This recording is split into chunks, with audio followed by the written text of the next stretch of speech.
Bom dia, queridos irmãos, que a graça e a paz do Senhor Jesus esteja com todos nós. Que privilégio estar aqui, domingo pela manhã, dia do Senhor, falando sobre a sua gloriosa vontade sobre as nossas vidas. E agora estudando um livro tão importante que fala sobre a vitória do povo de Deus, sobre o triunfo da igreja contra o mal que o diabo e o próprio diabo nos traz. E que podemos nisso nos regozijar no Senhor. Você que está nos assistindo é muito bem-vindo. Também te convidamos a estar aqui presente conosco nas próximas aulas. Vai ser um privilégio, uma bênção ter você aqui conosco. Meus irmãos, hoje, finalmente, chegamos no capítulo mais polêmico de Apocalipse.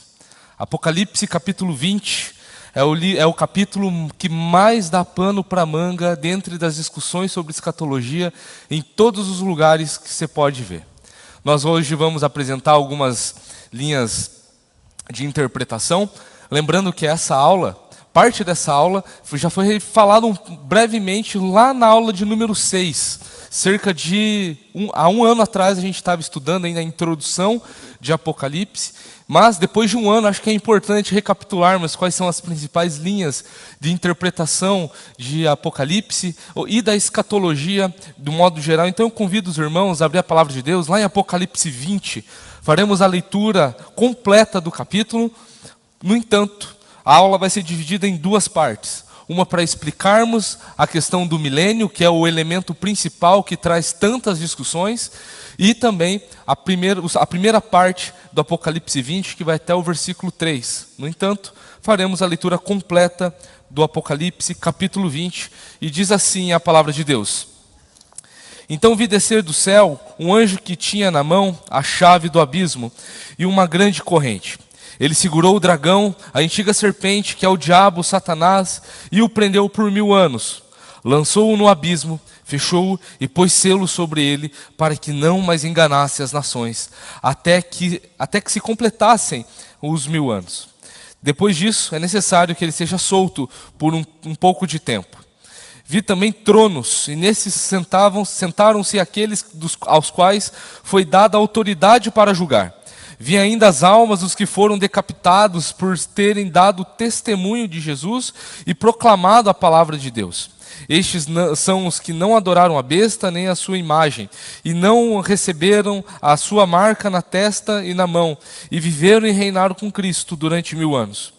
Os restantes dos mortos não reviveram até que se completassem os 1000 anos. Esta é a primeira ressurreição.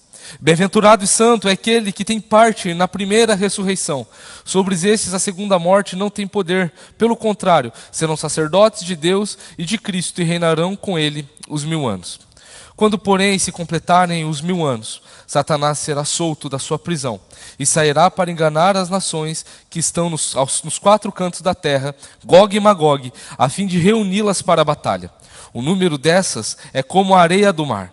Marcharam então pela superfície da terra e cercaram o acampamento dos santos e a cidade amada.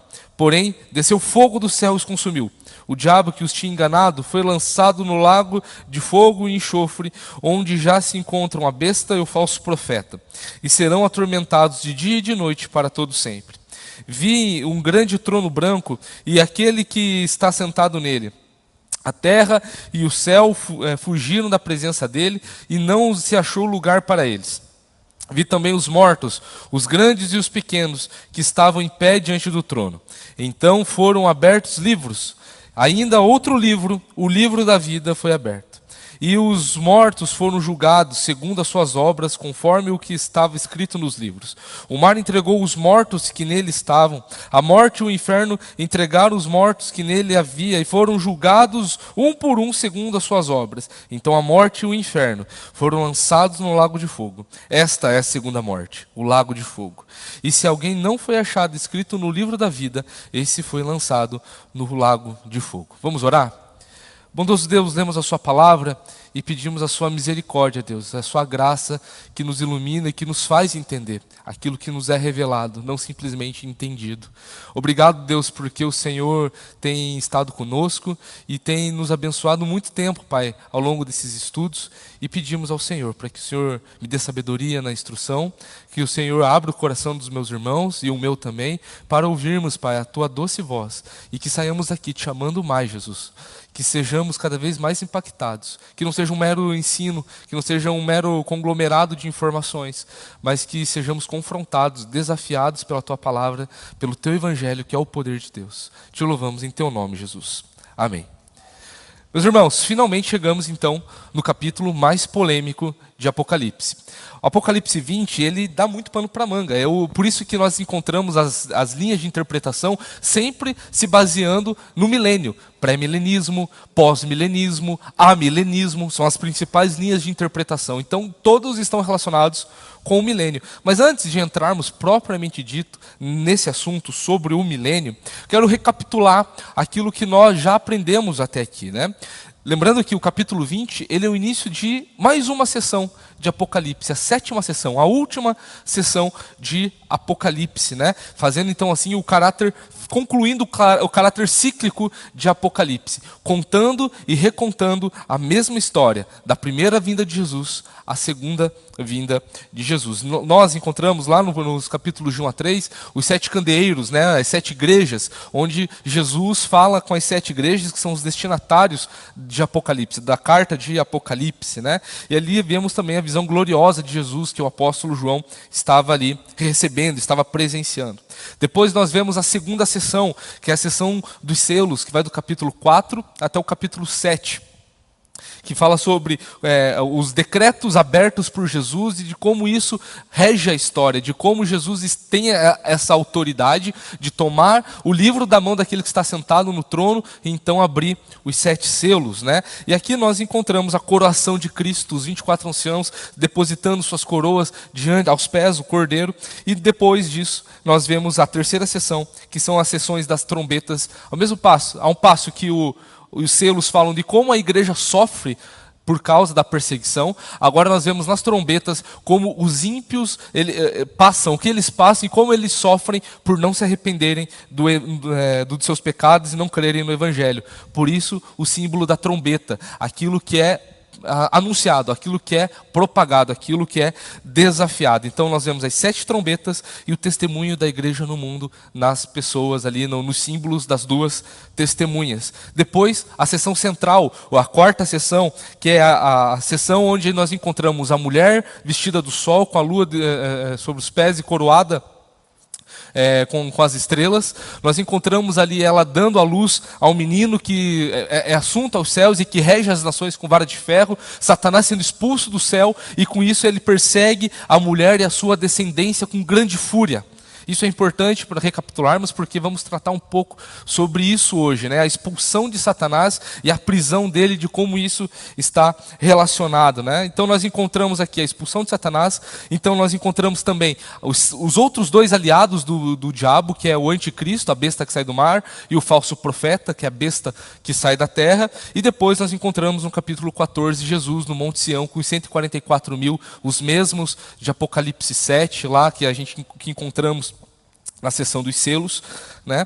Então, aqui vemos também 7 vozes pronunciadas aos vencedores, aqueles que estão com o Cordeiro vencendo. E daí nós chegamos na 5ª sessão, a sessão mais tensa, a sessão mais difícil de Apocalipse, no que diz respeito ao juízo duro e pesado sobre aqueles que são impenitentes, sobre aqueles que não se arrependem, que é a sessão das 7 taças, ou dos 7 flagelos da ira de Deus. E como isso mostra a dureza do coração humano, totalmente relacionada com as 7 trombetas, onde as 7 trombetas eram uma praga parcial, agora aqui nas taças é uma praga total, e não se arrependem, continuam impenitentes e blasfemam ainda mais contra Deus. E depois, na sexta sessão, vai falar sobre o outro aliado de Satanás, que é a Grande Babilônia. E aqui na sexta sessão encontramos a derrota desses 3 grandes aliados de Satanás. É nos apresentado a Grande Babilônia, o último aliado de Satanás, e nela encontramos, da mesma forma como apareceram, agora de uma maneira decrescente, vai mostrando a sua derrota, né? Então, os 3 aliados do dragão, o anticristo, o falso profeta e a grande meretriz, derrotados, acontecem as bodas do Cordeiro e a volta gloriosa de Jesus. E por fim, nós chegamos na sessão de número 7, contando a mesma história, através de outro ponto de vista, como se fossem telas colocadas sobre telas, de forma que nós encontramos uma história completa sobre tudo o que acontece na história, tudo o que aconteceu desde a primeira vinda de Jesus até a segunda vinda de Jesus. Então, quando nós falamos sobre isso, quando nós estamos falando sobre escatologia, nós precisamos lembrar de que a grande discussão não está nas doutrinas. As doutrinas que todo crente verdadeiro acredita é que Jesus vai voltar, correto? Jesus vai voltar. Haverá ressurreição, não é verdade? Haverá o juízo final. O diabo vai ser derrotado. São doutrinas, não é verdade? E haverá um grande período de paz. Um grande período sem a presença do inimigo, sem a presença daquilo que é mal, sem a presença do diabo, sem a presença de nada que afronte a santidade de Deus. Acreditamos tudo nisso. A grande discussão é como que esses eventos se encaixam. Qual é a ordem desses eventos? E daí, nisso, existem diversas interpretações. O problema não são as doutrinas, mas quando nós discutimos e conversamos sobre isso, é buscar entender a ordem dos eventos. É por isso que nós encontramos algumas linhas de interpretação, as principais. Eu queria pedir ajuda do pessoal da transmissão para colocarmos uma apresentação ali de slide. A primeira grande linha de interpretação é o pré-milenismo histórico. Esse daí é um das mais antigas métodos de interpretação da história, né? O pré-milenismo histórico, ele acredita que Jesus ele volta depois da grande tribulação. Acreditamos igual, tem muita congruência. Então Jesus ele vem ali no capítulo 19 e instaura então o milênio, porque o método de interpretar Apocalipse é cronológico. Então, acabou o capítulo 19, vamos para o capítulo 20. É assim que é interpretado. E depois do milênio, onde tem a ressurreição, as 2 ressurreições, uma antes e uma depois do milênio. Então, vem o juízo final, então, o estado eterno. O que diz respeito ao pré-milenismo histórico, né? Vai falar que o arrebatamento e a segunda vinda são simultâneos e Cristo ele retorna para então estabelecer o milênio literal, um período de 1000 anos, né? A ressurreição dos crentes é no início do milênio e a dos incrédulos lá no final do milênio, né? O julgamento vai ser na segunda vinda, e depois do milênio, ou seja, tem um juízo no início do milênio e tem um outro juízo, o juízo final depois do milênio. A igreja ela experimenta sim a grande tribulação. Isso é muito importante, parece óbvio, mas eu já vou explicar por que às vezes não é tão óbvio pensar assim.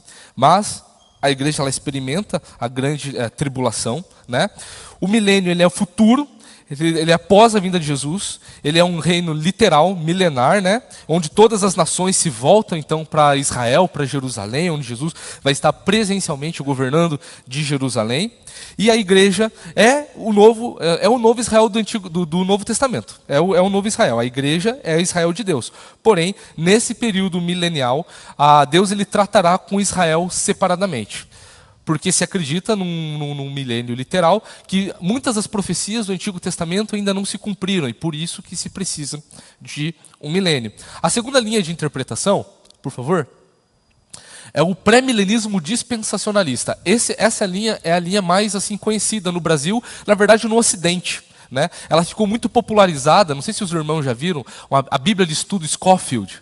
Ela foi a primeira Bíblia de estudo popularizada no Brasil. É por isso que muitos brasileiros, muitas pessoas, principalmente pentecostais, são dispensacionalistas. O que são dispensações? São momentos que Deus ele tratou com a humanidade em eras, em épocas diferentes, né? Antes da queda, após a queda, o período dos reis, o período ali da lei, o período agora, a era da graça, e depois a última dispensação, o milênio. É dessa forma com que se enxerga o pré-milenismo dispensacionalista, né? Onde encontramos ali a última dispensação sendo o milênio. Mas, de uma forma diferente do pré-milenismo histórico, o pré-milenismo dispensacionalista ele acredita que existe o arrebatamento antes da igreja. Daí quem ficou? Crentes nominais, os judeus principalmente, os ímpios, claro, os que ficaram passam pela grande tribulação. Jesus então ele de fato ele aparece e esse arrebatamento arrebatamento não é a primeira vinda de Cristo secreta. Já ouviram isso? Lembra aqueles filmes sobre, tipo, de repente todo mundo some, só sobra a roupinha dobradinha, assim, pronto, acabou.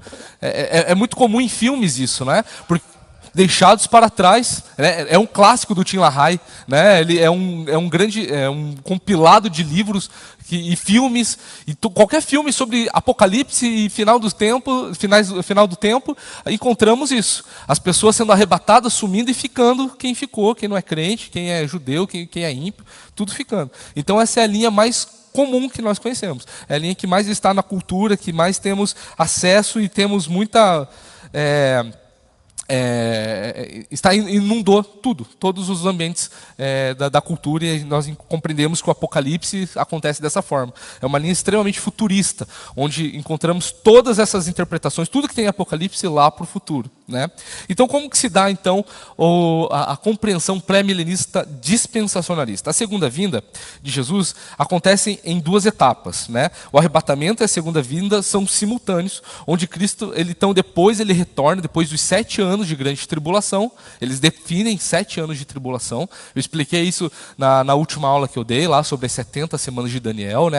Ainda se falta cumprir a última semana de anos, os últimos 7 anos daquela profecia de Daniel 9, dentro dessa interpretação, né? A ressurreição se dá de crentes no início do milênio e incrédulos ao final do milênio, muito parecido com o histórico, né? O julgamento é na segunda vinda e depois do milênio, de forma muito semelhante com o pré-milenismo histórico. Aqui, né, nós encontramos também que existe o milênio futuro após a vinda de Jesus, né, reino milenar, um período de tempo grande. E existe aqui uma diferença assim bem destacada sobre Israel e igreja. Para os dispensacionalistas e para os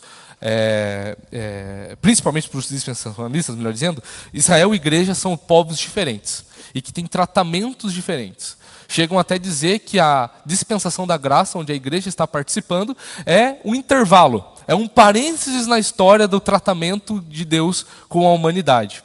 É um plano B, por assim dizer, né? Depois a igreja vai ser arrebatada, Deus ele volta a tratar com Israel, justamente porque se acredita piamente que muitas das profecias do Antigo Testamento ainda não se cumpriram, né? Existe uma completa distinção entre esses dois povos, e Deus ele tem um programa diferente para cada um deles, diferente do pré-milenismo histórico, que acredita que a igreja é Israel de Deus, embora tenha alguns assuntos ainda a se tratar. Por exemplo, o dispensacionalismo, ele acredita que vai voltar, então, os sacrifícios de animais no período milenial. No período também dos 7 anos de grande tribulação. Porque precisa se voltar dessa forma. Quando lemos 2 Tessalonicenses, encontramos aquele que tem que ser retirado para se aparecer o anticristo. Eles acreditam que existem várias interpretações para eles. Pode ser a igreja, mas também pode ser o Espírito Santo, onde a salvação agora vai depender deles entregarem a sua própria vida. A gente encontra, eu não preciso nem terminar de concluir o raciocínio, encontramos problemas teológicos gravíssimos nisso. Então, precisamos compreender melhor sobre o que se trata esses eventos. E de uma forma muito semelhante, pode passar para o próximo, com o pós-milenismo e o amilenismo, ambas essas linhas de interpretação, elas são muito parecidas, muito parecidas. A segunda vinda para essas duas linhas de interpretação é que o evento é simples, nenhuma distinção entre arrebatamento e segunda vinda, e é o início do estado eterno. A ressurreição ela vai ser geral, tanto de crentes quanto de incrédulos na segunda vinda, num só momento. O julgamento é um julgamento geral de todas as pessoas. A grande tribulação também a igreja passa pela grande tribulação. E Israel e igreja não são povos distintos, muito pelo contrário, a igreja é o Israel de Deus, é Israel no Novo Testamento, e não existe nenhuma distinção entre elas. No entanto, a questão do milênio, para os pós-milenistas, é que a presente era, ela entrará no milênio pelo progresso dos povos mediante a pregação do Evangelho. No entanto, ao longo da história, principalmente nos últimos séculos, presenciamos eventos terríveis, como Segunda Guerra Mundial, Primeira e Segunda Guerra Mundial, século passado, Guerra Fria, né? A gente vê a corrupção, a torta à direita, a imoralidade, ainda mais nos nossos tempos, né? Então, a ideia pós-milenista, ela acredita num otimismo de que porque vai ter uma grande atuação da igreja e com isso entraremos numa era de ouro, uma era que é chamado de milênio, não necessariamente literal, mas uma era onde não vai se ter mais as mazelas, porque a proclamação do evangelho ela é propagada. O grande problema disso é que Jesus fala que nos últimos dias haverá apostasia. A gente aprende isso nas cartas. Haverá a incredulidade, haverá dureza de coração. Então, nisso não se sustenta também o pós-milenismo, né? Qual a linha que nós adotamos? Próxima, por favor. Nós adotamos o milênio em realização, que é conhecido como amilenismo, ou seja, sem milênio. Mas nós não acreditamos numa fase sem milênio. Nós acreditamos no milênio, só que nós acreditamos que o milênio é a história entre a primeira vinda de Jesus e a segunda vinda de Jesus. E diante disso, nós encontramos problemas terríveis. Vou ser mais bondoso. Problemas complicados sobre a ideia de um milênio literal. O primeiro problema é que não encontramos isso sendo falado por Jesus. Nós não encontramos um milênio, um período milenial encontrado nas cartas. Nós não encontramos essa informação no Novo Testamento. Nós não temos isso. A única vez que aparece é Apocalipse 20, aparece 6 vezes a palavra 1000 anos, 1000 anos, 1000 anos. Só que precisamos entender que o número em Apocalipse, como qualquer outro número, como os 7 Espíritos de Deus, é um número simbólico, não alegórico, simbólico, representa uma realidade. Basta nós então procurarmos entender o que é essa realidade. Outro problema de um milênio literal é que o reino de Jesus, ele não é político.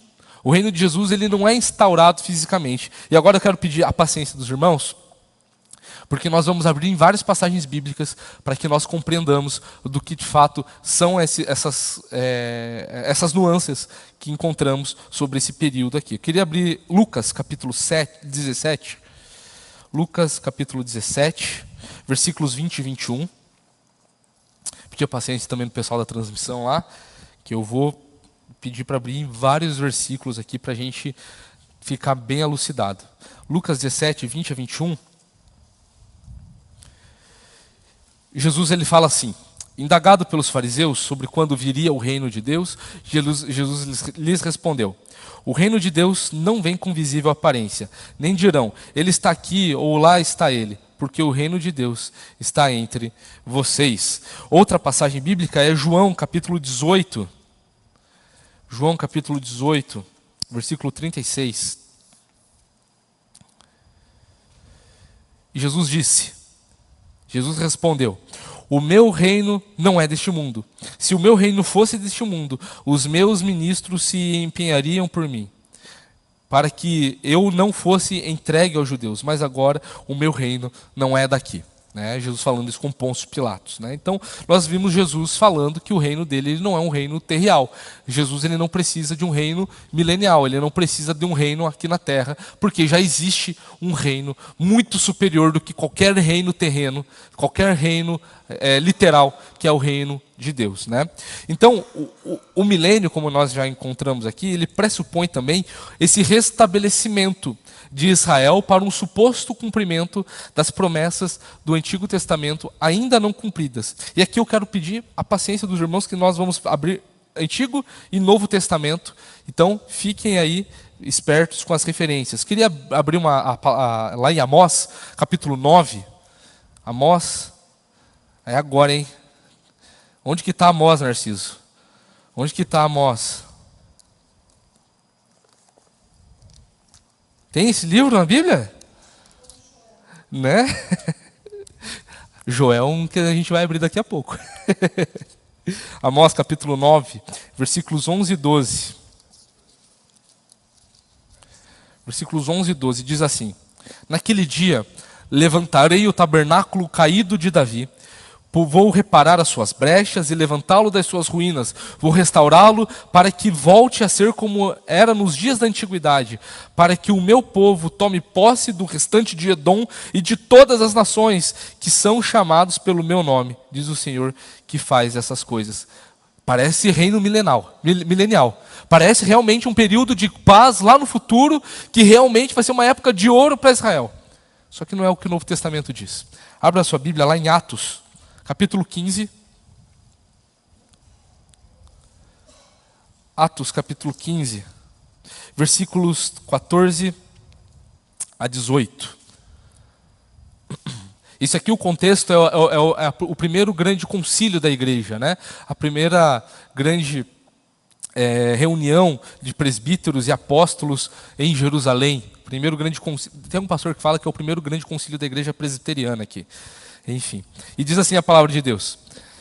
Versículo 14. Simão acaba de relatar como, primeiramente, Deus visitou os gentios a fim de constituir entre eles um povo para o seu nome. Com isso, concordam as palavras dos profetas, como está escrito. Depois disso, voltarei e reedificarei o tabernáculo caído de Davi, reedificarei as suas ruínas e os restaurarei, para que o restante da humanidade busque o Senhor, juntamente com todos os gentios sobre os quais tem sido invocado o meu nome, diz o Senhor, que faz essas coisas conhecidas desde os tempos antigos. A gente vê aqui, Tiago aqui falando, né, o irmão de Jesus, falando aqui categoricamente, citando literalmente a passagem de Amós 9. Ou seja, o Novo Testamento aplica essa era de graça, essa era de restauração de Israel na igreja. Estamos provando isso biblicamente, textualmente. Joel, capítulo 2, é um texto clássico. Joel capítulo 2, ele tem duas nuances muito importantes aqui. Joel capítulo 2, versículos 28 a 32. Diz assim: E acontecerá depois disso que derramarei o meu espírito sobre toda a humanidade. Os filhos e as filhas de vocês profetizarão, os seus velhos sonharão, os seus jovens terão visões. Até sobre os servos e sobre as servas derramarei o meu espírito naqueles dias. Mostrarei prodígios no céu e na terra, sangue, fogo e colunas de fumaça. O sol se transformará em trevas e a lua em sangue, antes que venha o grande e terrível dia do Senhor. E acontecerá que todo aquele que invocar o nome do Senhor será salvo. Só até aqui por enquanto. Agora, mantenha aberto aqui a Joel 2. Agora lá em Atos, capítulo 2, versículos 16 a 21. Que é o sermão de Pedro no dia de Pentecostes. Versículos 16 a 21. Mas o que está acontecendo é o que foi dito por meio do profeta Joel. E acontecerá nos últimos dias, diz Deus, que derramarei o meu espírito sobre toda a humanidade. Os filhos e as filhas de vocês profetizarão. Os seus jovens terão visões, os seus velhos sonharão. Até sobre os meus servos e sobre as minhas servas derramarei o meu espírito naqueles dias e profetizarão. Mostrarei prodígios em cima do céu e sinais debaixo da terra, sangue, fogo e nuvens de fumaça. O sol se transformará em trevas, a lua em sangue, antes que venha o grande e glorioso dia do Senhor. E acontecerá que todo aquele que invocar o nome do Senhor será salvo. Mas como que isso está acontecendo se eu não estou vendo o sol se transformando em trevas, a lua em sangue? Nós estamos falando aqui sobre a atuação do Espírito Santo. E essa atuação do Espírito Santo, se cumprindo na igreja, se dará até o último dia. Quando o sol se transformar em trevas, a lua em sangue, haverá abalo cósmico em qualquer lugar que você puder ver no dia do Senhor. Então nós encontramos isso na Bíblia. Lá em Joel ainda, lá em Joel no finalzinho do capítulo 32, diz assim: Porque no monte Sião e em Jerusalém estarão os que forem salvos, como o Senhor prometeu, e entre os sobreviventes, aquele que o Senhor chamar. Agora Hebreus 12. Hebreus 12. Esse aqui eu acredito que seja o texto que acaba com a ideia de que Israel e igreja são dois povos distintos. Hebreus 12, ele vai falar o seguinte: o contexto é que o autor de Hebreus está falando sobre dois montes, o Monte Sinai e o Monte Sião, de como o Monte Sinai era terrível, de que o povo de Deus não poderia chegar perto. Moisés ficou com medo. No entanto, existe um outro monte, o Monte Sião. Hebreus 12, 22 a 24, diz assim: pelo contrário, vocês chegaram, isso falando para a igreja, tá? Pelo contrário, vocês chegaram ao Monte Sião e à cidade do Deus vivo, a Jerusalém celestial e a milhares de anjos. Vocês chegaram à assembleia festiva, à igreja dos primogênitos, arrolada nos céus. Vocês chegaram a Deus, o juiz de todos, e aos espíritos dos justos aperfeiçoados, e a Jesus, o mediador da nova aliança, e ao sangue da aspersão, que fala melhor do que o sangue de Abel. Então nós encontramos na Bíblia categoricamente de que as promessas do Antigo Testamento, elas se cumprem na igreja. Também existem outras passagens, eu não quero tomar tempo dos irmãos, como por exemplo Isaías 11, Isaías 65, que na visão dispensacionalista é tratado como isso para o milênio, onde o lobo vai pastar com a vaca, a criança vai brincar com a cobra. São textos que encontramos isso, né? No entanto, o capítulo 65, versículo 17, falando sobre isso também, onde morrer aos 100 anos é morrer ainda jovem, onde o homem ele terá a idade da árvore. Olha só a poesia que tem nessas falas, falando sobre um período de longevidade muito grande. E o versículo 17 de Isaías 65 vai nos dizer categoricamente: pois eis que crio novo céu e nova terra. Então isso não se dá ao período do milênio. A gente encontra isso lá em Apocalipse 21. Zacarias 14, versículo 8 e 11, vai falar sobre um período onde vai fluir rios de águas vivas e onde não vai mais haver maldição. Os dispensacionalistas interpretam que isso é Jerusalém literal, no reinado literal de Jesus. No entanto, Apocalipse 22, ainda no texto do novo céu e da nova terra, fala sobre isso, que no meio da cidade passa o rio da água da vida, onde nessa cidade, não haverá mais maldição.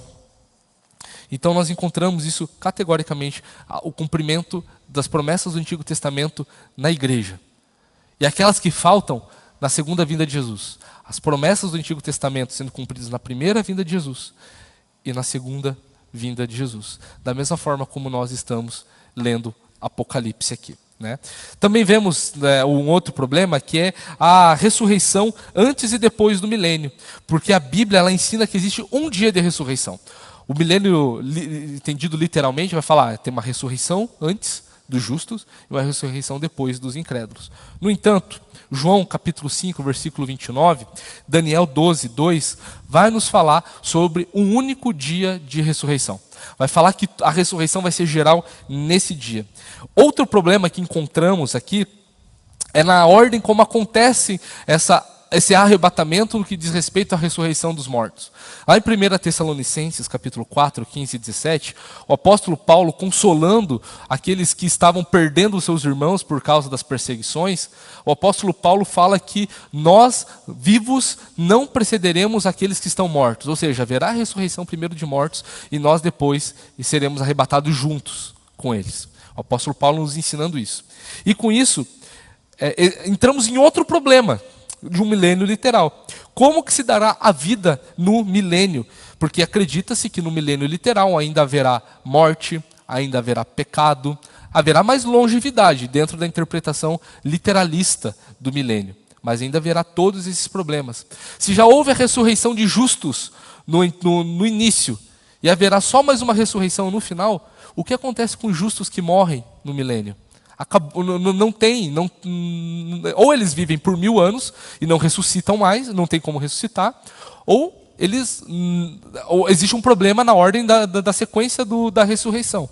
Então encontramos perigos muito grandes. E também a questão de que a igreja vai estar glorificada no milênio, vivendo no milênio, perto de pessoas que sobreviveram à grande tribulação e que entraram no milênio ainda com seus corpos humilhados, ainda com seus corpos, como os nossos corpos comuns ainda. Então haverá esses dois tipos de pessoas convivendo, pessoas glorificadas e não glorificadas no milênio literal, né? Outro problema é que Cristo ele vai estar presencialmente em Jerusalém, do milênio literal. No entanto, lá no final do milênio, como nós lemos, lá no final do milênio, Satanás é solto e arrebanha as nações tudo de novo. Não adiantou nada Jesus está governando por 1000 anos. Se nós, que não vemos Jesus pessoalmente, que não vemos Jesus em forma corpórea hoje, e cremos, não fecha a conta de ver Jesus fisicamente e se rebelar a ele no final. Esse é um outro problema de um milênio literal, né? Pessoas se rebelando no final do milênio com Jesus, o Rei dos Reis, Senhor dos Senhores, aquele que veio glorioso no capítulo 19, sendo então rejeitado, né? Então, a gente vê também na Bíblia, categoricamente, que o juízo final e o estado eterno, ou seja, novo céu e nova terra, ele se dá na sequência da volta gloriosa de Jesus. Mateus 25, versículos 31 e 33, vai falar sobre isso. Jesus ele conta sobre, em Mateus 24, como se dará os últimos dias, como se dará o arrebatamento, conta algumas parábolas e fala então sobre o juízo. E que acontece logo na sequência. Não se fala num período depois de 1000 anos. Encontramos também em 2 Pedro, capítulo 2, eu queria abrir isso com vocês, meus irmãos, que esse aqui é um texto muito contemplado dentro da nossa forma de interpretação. 2 Pedro, capítulo 2, versículos 13. 11 e 13, melhor dizendo. De 11 a 13. E diz assim a palavra de Deus. É isso aqui mesmo? Deixa eu ver. Não, capítulo 3, melhor dizendo. Desculpa, irmãos. É 2 Pedro, capítulo 3, versículos 11 a 13.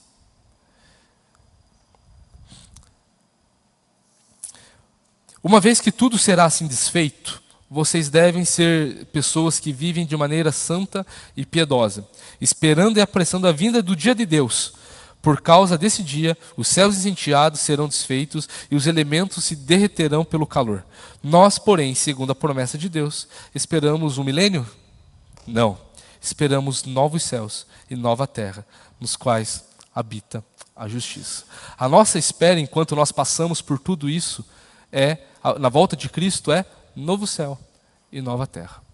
A Bíblia ela não fala sobre o milênio literal. Então, precisamos entender que todos os números que encontramos em Apocalipse até agora, eles são representações, eles não são descrições, eles são números simbólicos. Como, por exemplo, eu já falei aqui, os 7 Espíritos de Deus. Existem 7 Espíritos de Deus, literalmente? Não, mas o 7 ali, como já vimos, está representando a completude, a totalidade da soberania de Deus no que diz respeito à pessoa do Espírito Santo. Então, por que 1000? O número 1000 ele é um número completo. Ele é o 10 vezes 10 vezes 10. Ele é o 10 ao cubo, por exemplo. Esse número cúbico, por exemplo, essa forma de mostrar um número cúbico, encontramos também no novo céu e na nova terra. 12.000 estádios de extensão, de largura e de altura. Não dá para se interpretar isso, então, literalmente. Então, encontramos essa completude. O número 10 ele é muito, muito mencionado em Apocalipse, relacionado à quantidade, a espaço. Como, por exemplo, os 144.000. Vocês se lembram dos 144.000? 144.000 é 12 vezes 12, 12 tribos de Israel, 12 apóstolos. 12 vezes 12, 144. E o 1000, que diz respeito a geral, total, completo.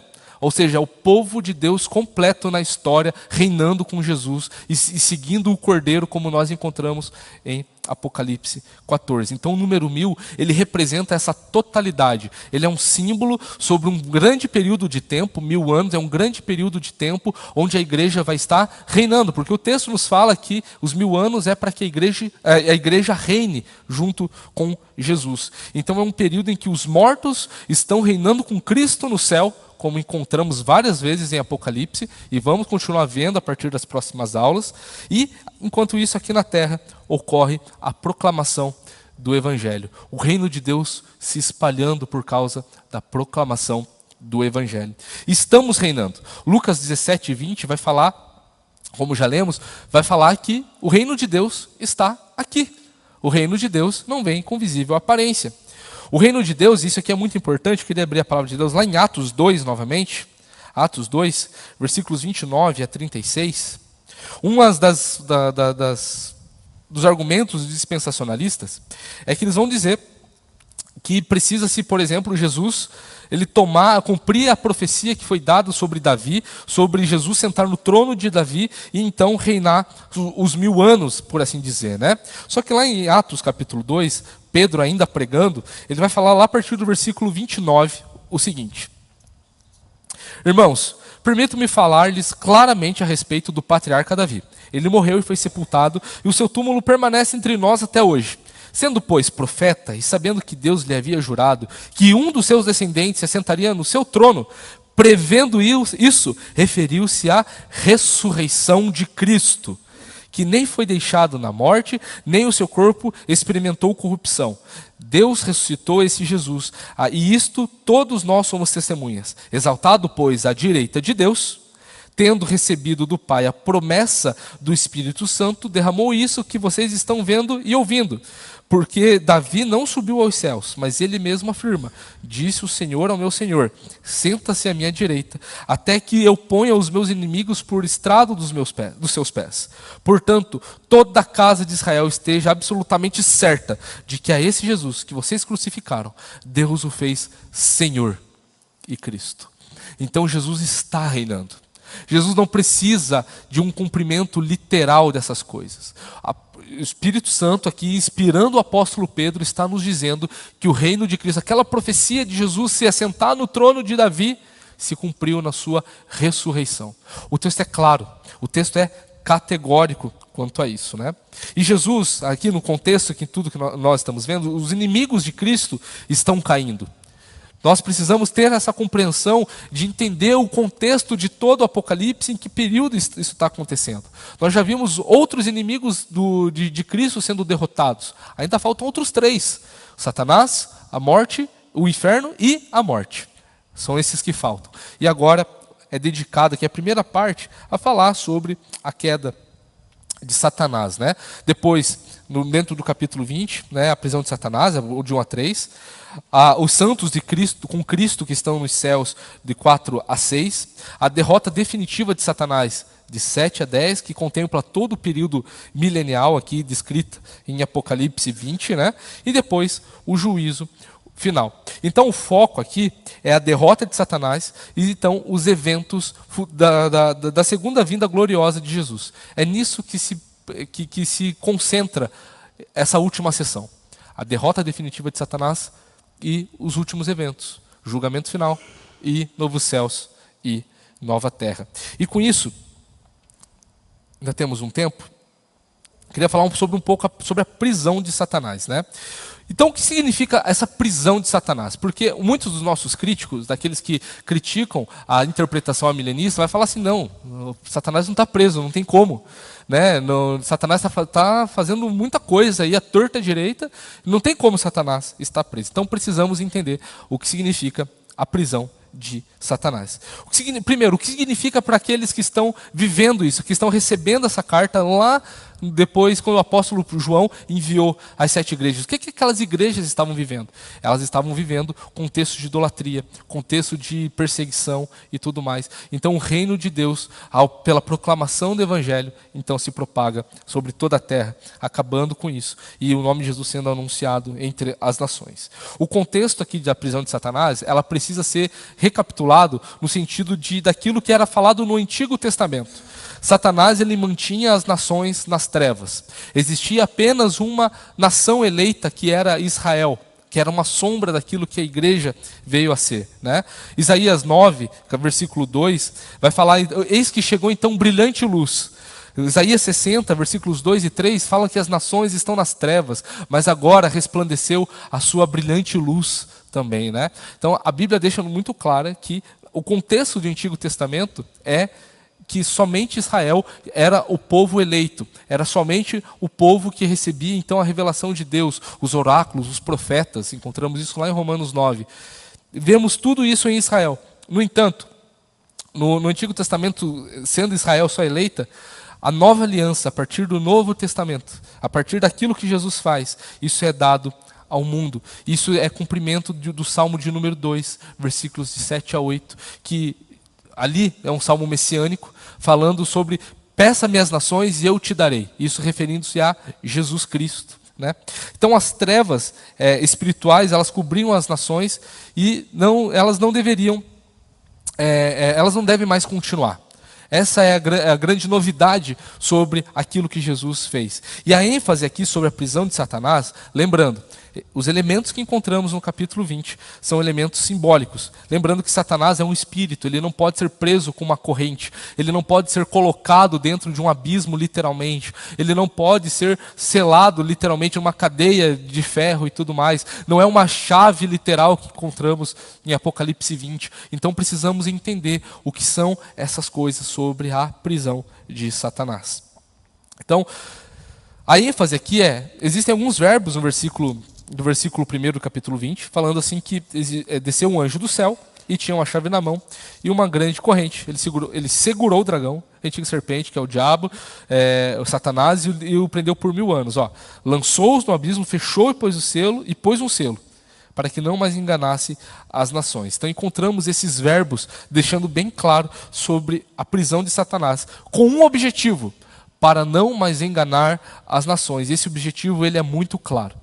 Quando nós vemos esse contexto de que o mundo jazia no maligno, o mundo jaz no maligno, como vemos o apóstolo João falando em suas cartas, é de que o mundo está sem a presença do Evangelho, está sem a proclamação do Evangelho. Isso era restrito a Israel, com algumas exceções, como Nínive, no Antigo Testamento, não é verdade? Alguns povos, algumas pessoas de fora vinham para ouvir sobre o Deus de Israel. Mas agora, isso é proclamado, isso é aberto. Existem três textos principais aqui que eu quero ver com os irmãos, que é Lucas capítulo 10.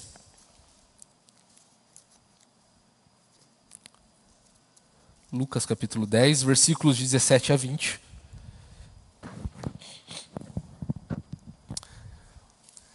Olha só, Jesus tinha mandado 70 discípulos dele para ir pelas cidades e proclamar o Evangelho.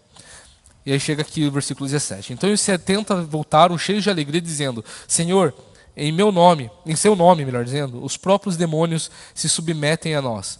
E Jesus lhes disse: Eu vi a Satanás caindo do céu como um relâmpago. Eis que eu dei a vocês autoridade para pisarem cobras e escorpiões e sobre todo o poder do inimigo, e nada absolutamente lhes causará dano. João 12, versículo 31 e 33. João 12, versículos 31 a 33. Olha só, Jesus, aqui o contexto, alguns gregos queriam conversar com Jesus, e Jesus, os discípulos falaram assim: Jesus, tem uns gregos querendo falar contigo. Então Jesus ele começa a falar sobre a sua morte, começa a falar sobre o seu plano, né? Sobre aquilo que Deus ele quer ali fazer por meio de Jesus. E Jesus ele fala assim, no versículo 31, chegou o momento de esse mundo ser julgado e agora o seu príncipe ser expulso. E eu, quando for levantado da terra, atrairei todos a mim. Vou ler até o versículo 32, né? Só para a gente ganhar mais tempo. Então, aqui nós vemos até mesmo a proclamação do Evangelho. Jesus deixaria isso acontecer, chegar até os gregos, até as outras nações, chegar aos brasileiros, chegar aos europeus, chegar até os argentinos depois do 4-1 que a gente tomou essa semana, chegar para todo mundo. Então, é importante vermos que Jesus ele está falando isso, de que quando Jesus ele ressuscitasse, ser levantado, o príncipe desse mundo seria expulso. É importante lembrarmos isso. Mateus 11, melhor dizendo. Mateus 11, versículos 28 a 29, Jesus aqui está debatendo com os fariseus, onde ele está sendo questionado de estar expulsando demônios através do poder de Beelzebu. Né? E então Jesus ele vai falar duas coisas aqui extremamente importantes em Mateus 11, versículos 28 e 29, dizendo o seguinte. Mateus 11 não, Marcos, né? Eita, aqui vai falar sobre outra coisa aqui, né? Ah, não, é Mateus 12, melhor dizendo. Marcos não, é Mateus 12, desculpa, irmãos.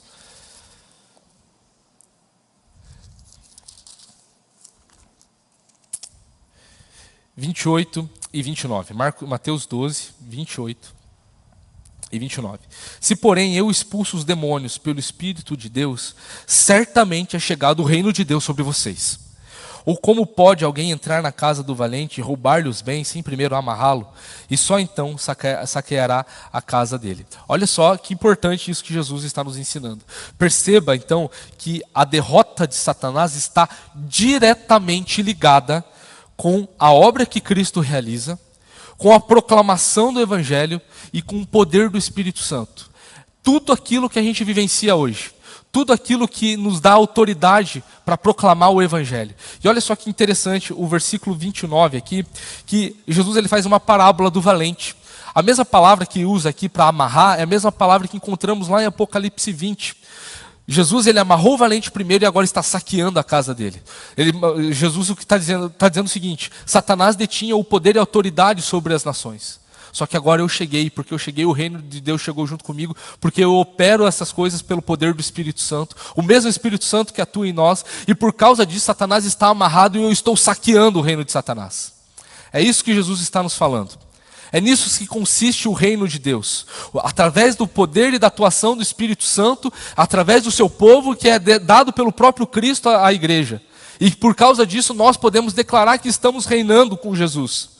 Porque o poder de Cristo está diretamente relacionado em nós com a sua obra, com a atuação do Espírito Santo e com a proclamação do Evangelho no mundo. E podemos viver com essa realidade tranquilamente, sabendo que o reino de Deus se dá por estes sinais, se dá pela consumação de milagres, se dá pela atuação do Espírito Santo no mundo através da sua igreja, que se espalha sobre toda a terra. Nenhum ato da humanidade teve tanto progresso como o Evangelho de Deus sobre o mundo. E Satanás não pode deter isso. O texto não está dizendo que Satanás ele não pode causar mal. O texto não está nos dizendo que Satanás não pode nos tentar. O texto não está nos dizendo que Satanás não está preso para fazer qualquer outra coisa, a não ser de enganar as nações, de manter cativa as nações, as pessoas de ouvir o Evangelho, como era na antiguidade. Como era a humanidade escravizada por causa daquilo que Satanás fazia. As nações não estão mais impedidas de ouvir o Evangelho. A gente sabe sim, capítulo 12, que nós vemos ali a expulsão de Satanás dos céus, nós vemos que essa expulsão deixa Satanás com uma cólera sinistra, muito brava. Capítulo 12, versículo 17, vai nos falar que agora Satanás está furioso e que agora ele não conseguiu concretizar os seus intentos contra o filho da mulher. E por causa disso ele está agora perseguindo a igreja. Por causa disso ele vai levantar um dia o abominável da desolação, o anticristo, que vai perseguir de uma forma institucionalizada o povo de Deus. Satanás está furioso, porque os seus intentos foram ofuscados. Seus intentos foram frustrados pelo poder glorioso de Jesus Cristo, através da proclamação do Evangelho. É por isso que a igreja de Filadélfia, por exemplo, que era a que mais proclamava o Evangelho, esta igreja, Jesus fala assim: é por isso que eu te amo, é por isso que eu amo vocês. Os judeus ali que perseguem vocês vão perceber o quanto eu amo vocês naquele dia. Então nós podemos sim viver tranquilos com isso. O apóstolo Paulo, em 2 Timóteo capítulo 2, 9, o apóstolo Paulo preso, falando a Timóteo, falando assim: eu estou algemado, mas o Evangelho não está. Eu estou, mas o Evangelho continua. Colossenses capítulo 2, versículos 13 a 15, e com isso nós estamos já concluindo. Capítulo 2, versículos 13 a 15.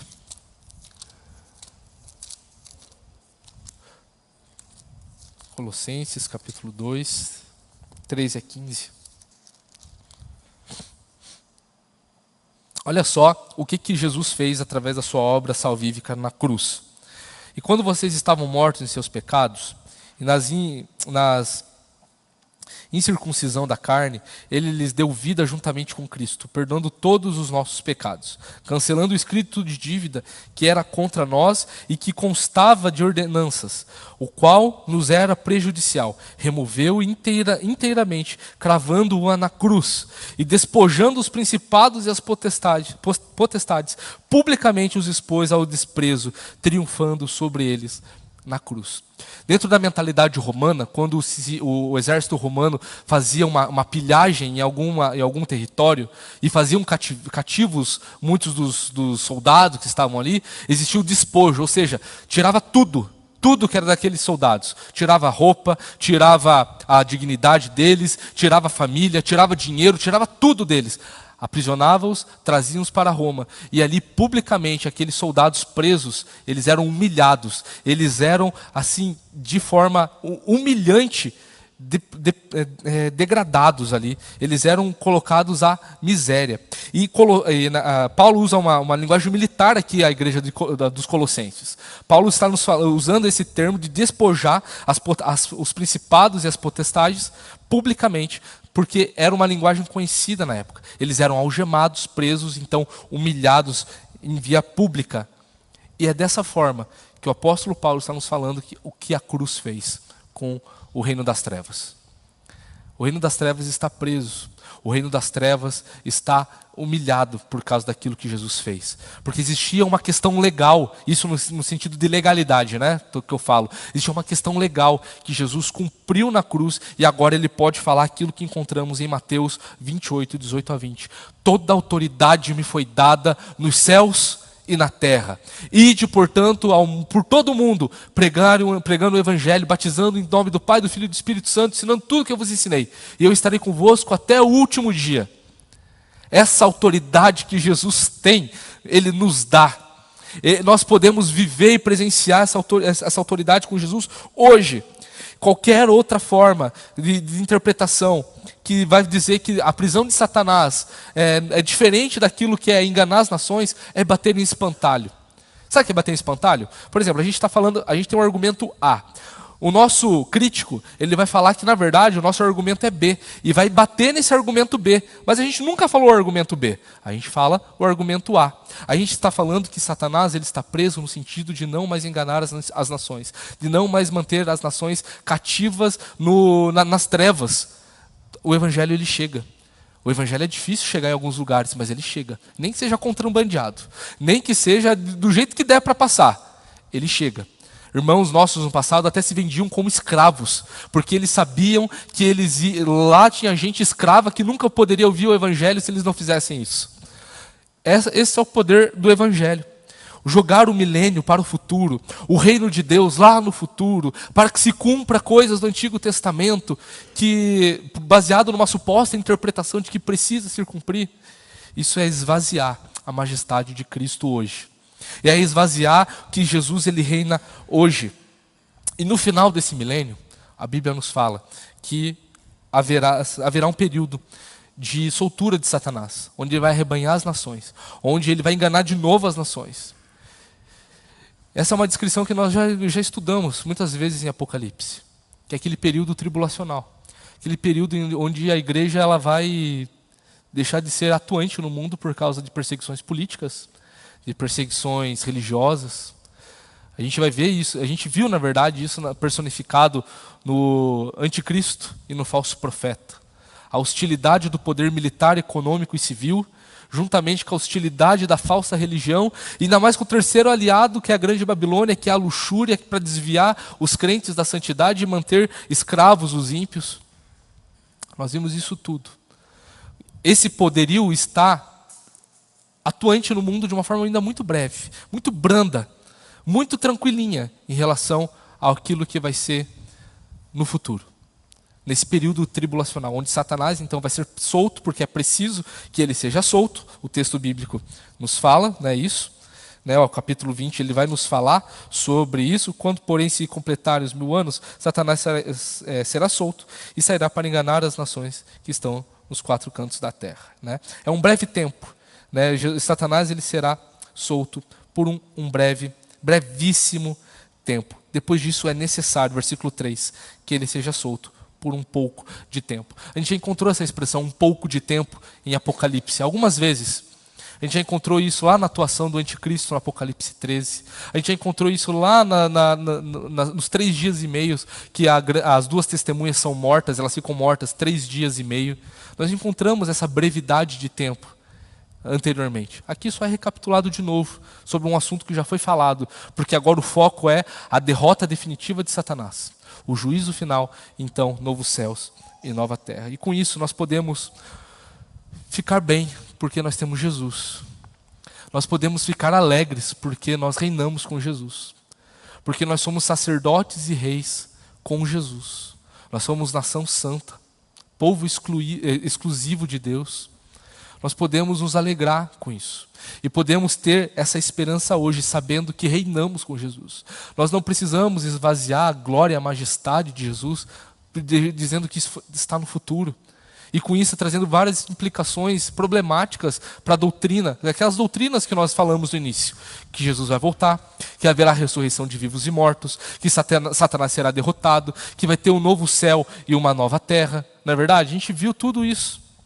Sobre como Jesus ele atua no mundo hoje. E nenhuma outra ação teve tanto sucesso como a igreja tem. É por isso que é importante proclamar. É por isso que é importante falar sobre os feitos maravilhosos de Jesus, as virtudes maravilhosas daqueles que nos tirou desse reino de trevas para a sua maravilhosa luz. Como nós estamos tanto vendo em 2 Pedro, não é? Então, em 1 Pedro, melhor dizendo, nas últimas 3 semanas foi só isso que o pastor Tiago pregou, e glória a Deus por isso, porque é importante falarmos sobre isso, é importante falarmos sobre a nossa missão, é importante percebermos que a obra de Cristo, a proclamação do Evangelho e o poder do Espírito Santo atuante em nossas vidas é a marca desse reino. São as marcas que nos mostra que a nossa identidade para esse mundo é a identidade de ser filhos de Deus, de sermos embaixadores do reino de Cristo. E nós podemos viver isso com alegria, com tremenda contrição, sabendo que Jesus, por que eu e não outro? Isso é um privilégio. Proclamar o Evangelho não é para qualquer um. Proclamar o Evangelho é para aqueles que são amados de Deus. Proclamar o Evangelho, falar de Jesus, ser cheio do Espírito Santo, é para aqueles que habitam nesse reino de glória. O já e o ainda não. Somos salvos, mas ainda aguardamos a volta de Jesus. Vivemos nesse reino que foi inaugurado na vinda de Cristo, que foi consumado na sua morte e ressurreição, mas que vai vir a sua totalidade no novo céu e na nova terra. Essa é a nossa esperança. Que Deus assim nos abençoe, meus irmãos. Queria abrir esse tempo, eu sei que o tempo está bem em cima, mas como temos almoço da comunhão hoje, acredito que boa parte dos irmãos ficarão ainda aqui na igreja. Queria abrir esse tempo para perguntas, para respostas. Nosso irmão aqui está com o microfone. Deixa eu aproveitar e começar com uma pergunta, então. Você estava falando agora sobre o já e ainda não, que é uma expressão relacionada ao reino. Muitas correntes teológicas entendem, aceitam com tranquilidade essa ideia de já e ainda não associada ao reino. No entanto, a maioria, digamos assim, pelo menos aqui no Brasil, entende milênio não agora. A visão amilenista associa os dois conceitos, correto? O do reino e o do milênio, como a mesma coisa. Isso, sim, associa isso, porque a revelação bíblica ela é progressiva. Antigamente, no Antigo Testamento, existiam promessas messiânicas sobre a vinda de Jesus. A esperança, a Bíblia, na verdade, ela tem uma esperança escatológica do Messias. No Antigo Testamento, na vinda do Messias. No Novo Testamento, a vinda do Messias. Essa é a esperança e essa é a forma como o povo de Deus sempre pensou na vinda do Messias. E isso se deu progressivamente. Então, quando Jesus ele veio a primeira vez, se cumpriu muito daquilo que foi falado no Antigo Testamento, na própria pessoa de Jesus e na igreja. Agora nós estamos aguardando esses eventos finais, que também estão relacionados com o Antigo Testamento, como o Novo Céu e Nova Terra, que é um termo usado no Antigo Testamento, né? Um estado de paz, onde não vai haver morte, são conceitos e premissas do Antigo Testamento que se cumprirá na segunda vinda de Jesus, né? Não secreta, mas visível, né? Parousia, o relâmpago sai do Oriente, vai para o Ocidente. A gente vê isso ocorrendo, mas no entanto é aquela que ainda é um caráter progressivo. O reino de Deus, ele está entre nós, Jesus ele fala sobre isso. No entanto, nós aguardamos a consumação desse reino, como nós lemos lá em Atos 2, né, até que todos os inimigos sejam colocados sobre estrados dos seus pés. Existe uma progressão desse reino de Cristo, até que a totalidade seja consolidada no novo céu e na nova terra, na nova Jerusalém, que é texto que a gente vai estudar nessa última sessão aí. Carla tem uma pergunta. Tá bom? Aqui na... Sim, no YouTube, né? Ela diz o seguinte: considerando que somos amilenistas, falar dessa soltura do diabo e seus anjos não é algo que já estamos vivendo? Então, aquilo que a gente viu, né? A gente vê que no final do milênio acontece essa soltura de Satanás. Então, eu entendi a pergunta que a Carla fez, que é aquela ideia que nós estamos conversando até aqui. O que diz respeito à prisão de Satanás? A prisão de Satanás tem um objetivo: não enganar as nações. Isso não quer dizer que não exista atuação do diabo no mundo. Existe. A gente não é nenhum negacionista, né? Nós não negamos a atuação e, às vezes, difícil, né, de suportar muitas coisas que o diabo ele faz contra as nossas vidas. No entanto, isso não impede com que o evangelho seja propagado, né? O evangelho ele pode ser tentado ser parado. O diabo ele vai conseguir parar os pregadores, por exemplo. O diabo ele vai conseguir fazer com que uma casa ela entre em colapso, vai fazer com que existam problemas de tentação, né, do que diz respeito às mais diversas ordens do que é pecado. A Bíblia fala que os incrédulos estão cegados pelo príncipe deste século, né? Mas são os incrédulos, são aqueles que não ouvem o evangelho, aqueles que não querem saber do evangelho. Mas quando o evangelho ele atua, ele é o poder de Deus para a salvação, primeiro do judeu, depois do gentil, como encontramos em Romanos 1. E isso, então, precisamos acreditar que o evangelho é esse poder atuante, que o diabo ele não pode se colocar na frente, ele não consegue deter. E é nesse aspecto que ele está amarrado. A parábola que Jesus fala lá em Mateus 12, o valente está amarrado. Primeiro, para saquear a casa do valente, primeiro a gente precisa amarrá-lo. E o reino de Deus ali, esse saqueamento diz respeito ao reino de Deus, através da atuação do Espírito Santo. Jesus estava libertando os cativos ali, expulsando demônios, curando enfermos, falando sobre a confirmação nele mesmo das promessas do Antigo Testamento, né? Simeão, por exemplo, ele vai falar lá em Lucas que agora pode despedir o seu servo, porque as promessas, a consolação de Israel está no menino Jesus, né? Não está num período milenial, num período onde supostamente Satanás estaria inoperante 100%. A gente sabe que a prisão de Satanás é exclusivamente, porque o texto fala isso, para não mais enganar as nações. As nações não estão sendo enganadas, no sentido de que o evangelho não chega. O evangelho tem chegado ao longo de séculos. O evangelho tem chegado às nações. Isso não era algo não acontecia isso no Antigo Testamento, por exemplo. Essa ideia de que as nações estavam em trevas, essa ótica de que Israel ela recebia os oráculos de Deus, as profecias de Deus, enquanto as nações estavam em trevas. Mas agora brilhou grande luz sobre elas. E se nós estamos aqui, é porque Satanás não conseguiu impedir o evangelho de chegar a nós. O evangelho chegou a nós. Se Satanás estivesse atuante, nós não estaríamos aqui. E nós podemos dar glória a Deus por isso. Porque estamos aqui, buscando o Senhor. Porque se não fosse a atuação de Jesus, se não fosse Jesus fazer isso por nós não estaríamos aqui. Nós estaríamos ainda mortos em nossos delitos e pecados, estaríamos em trevas. E por isso nós podemos regozijar. É por isso que no capítulo 19, encontramos lá, regozijem-se, alegrem-se. São ordenanças para o povo de Deus no que diz respeito a essa grande salvação. Mais alguma pergunta? Mais algum comentário? Kelly, por favor.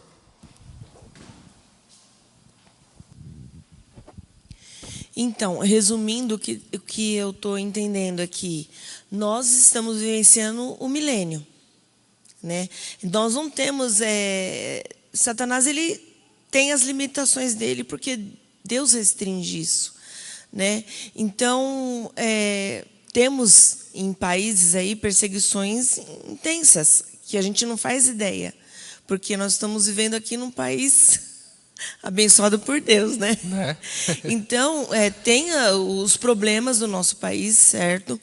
E a gente vê o império das trevas também se movendo, né? Em tudo.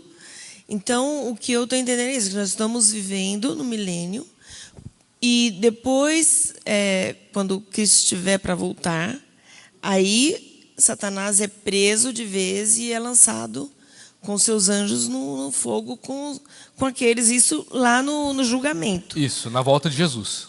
Então é isso aí, resumindo. Isso, eu estou entendendo certo, então. Né? Sim, o milênio lembrando, Apocalipse 20 começou uma nova sessão. Ele está contando de novo a mesma história da primeira e da segunda vinda de Cristo.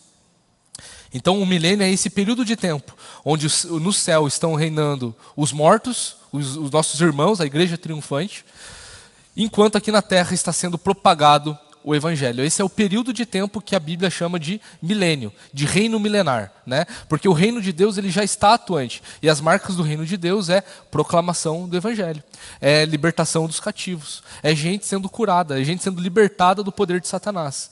É nesse aspecto que, ao mesmo tempo que existe o reino das trevas, isso daí a gente não nega, nenhum cristão, na verdade, nega isso. Ao mesmo tempo que isso existe um outro paradoxo. O reino de Deus está expandindo. O reino de Deus está se espalhando pela terra. Isso ao longo de toda a história, desde a primeira vinda de Cristo. Então, lá no final, quando Satanás será solto, ele vai arrebanhar as nações, que é o período da grande tribulação, a gente entende assim. Então, na vinda de Jesus, ele é, de fato, ali condenado para o lago de fogo, né? Junto com aqueles que não têm o seu nome no livro da vida, que seguiram ali Satanás. É basicamente essa, de uma forma muito simples, essa é a linha do tempo, na primeira até a segunda vinda de Jesus. Reino milenar, grande tribulação, Satanás é solto, então ali Satanás é condenado definitivamente, porque o texto aqui agora está nos falando sobre o que acontece com esse outro inimigo de Deus, que é Satanás. A gente já viu o que aconteceu com a grande Babilônia, já vimos o que aconteceu com a besta do mar, com a besta da terra, e agora nós estamos vendo o que acontece com o principal inimigo aqui, que é o diabo, que é Satanás. Esse é o foco que nós encontramos aqui nesse texto. Mais alguma pergunta? Mais algum comentário?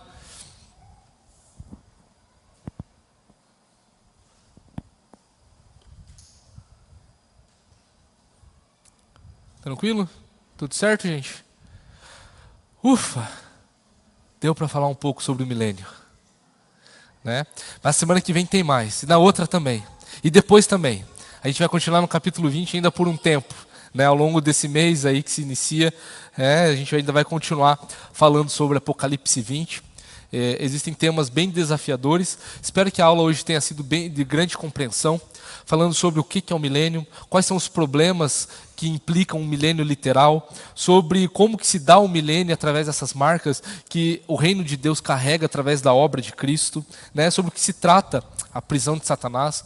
As próximas aulas nós vamos falar sobre a segunda parte desse capítulo aqui, que é os santos com Cristo. Quem que está reinando com Cristo? O que são esses tronos? Quem são esses que estão com Jesus reinando por 1000 anos? Vamos ver isso, né? Vamos ver depois a derrota de Satanás e, por fim, o juízo final. Meus irmãos, vamos orar então, pedindo para que Deus derrame a sua bênção, a fim de que sejamos cada vez mais cheios do Espírito Santo. Bondoso Deus, obrigado por mais essa aula. Louvado seja o teu nome, Deus. Obrigado por tanto, sendo que nós somos tão imerecedores.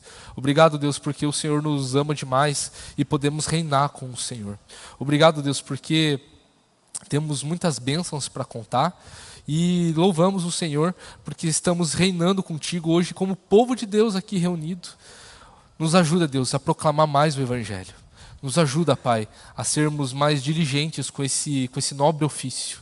Nos torne cada vez mais cheios do Espírito Santo e nos faça, Pai, cada vez mais a anunciar essas virtudes maravilhosas desse Deus maravilhoso que nos tirou desse reino das trevas para a sua maravilhosa luz.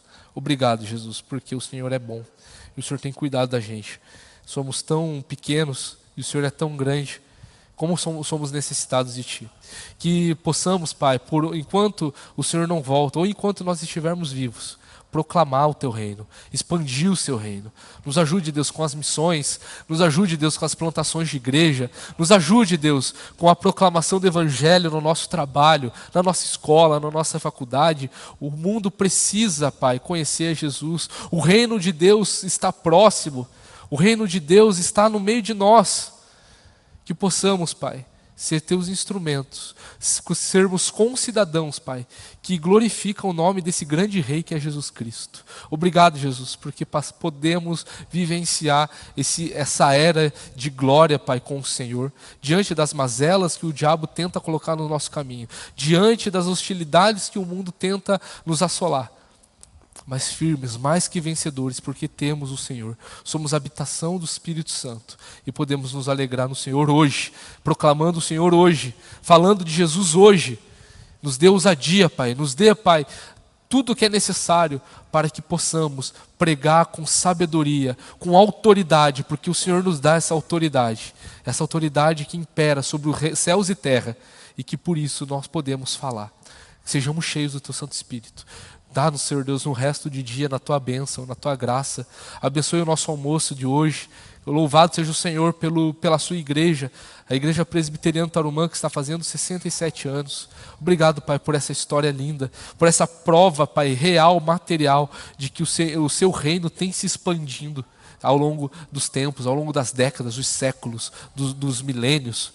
Obrigado, Jesus, porque podemos participar disso. Cuida de nós, Pai. Nos despede também aos nossos compromissos, Pai, que sejamos guiados pela sua luz e que estejamos aqui, Pai, hoje à noite, se assim o Senhor permitir, louvando e glorificando o seu santo nome, exaltando o seu santo nome, declarando que esse reino ele existe e que como povo de Deus nos alegramos nesse reino de alegria. Te louvamos em teu nome, Jesus. Amém. Meus irmãos, que Deus assim nos abençoe. Temos o almoço da comunhão aqui agora, para quem se inscreveu vai poder participar, né? Temos também às 6 horas encontro de oração e às 7 horas, se Deus assim nos permitir, nos encontramos novamente aqui para louvarmos e cultuarmos ao nosso Deus. Que Deus assim nos abençoe.